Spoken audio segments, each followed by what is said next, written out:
Well, it is May 1st, and for some high school seniors heading to college in the fall, it's actually the deadline to send in those deposits to attend the university of their choice.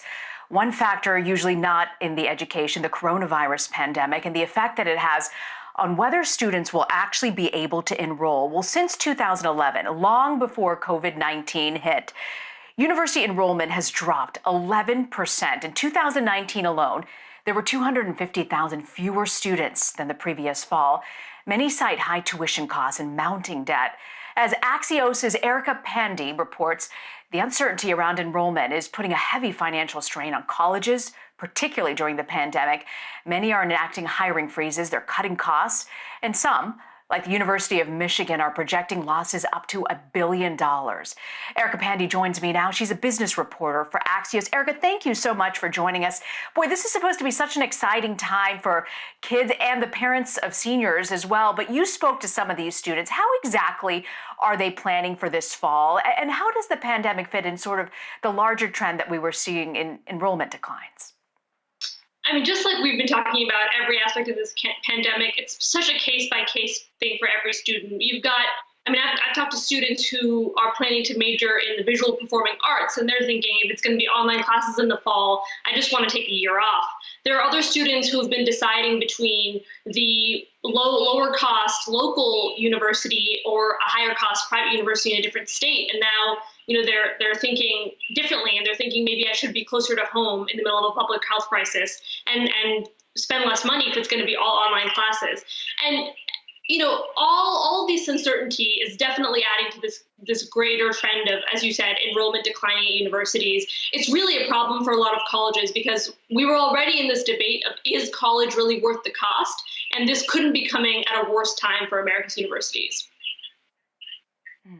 Many public universities rely on athletic and state government funding. How dependent will these schools be on enrollment if they can't get the money from these alternative sources that they usually rely on?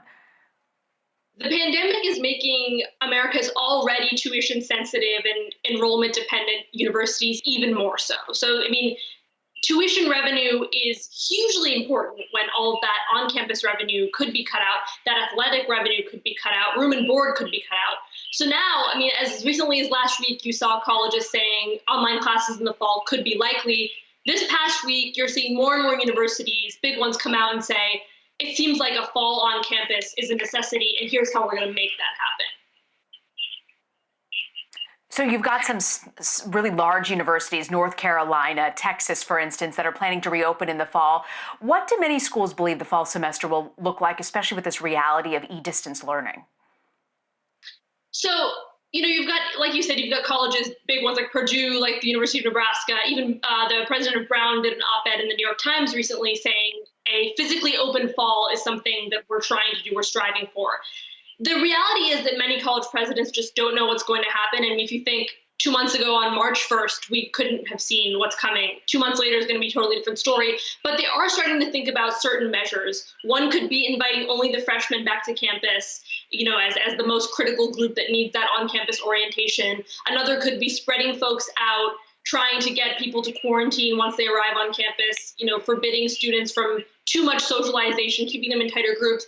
But, it's very hard to get college students to listen to you and say, come to college, welcome to your freshman year, don't go to any parties. So it's a very, very tough thing to do.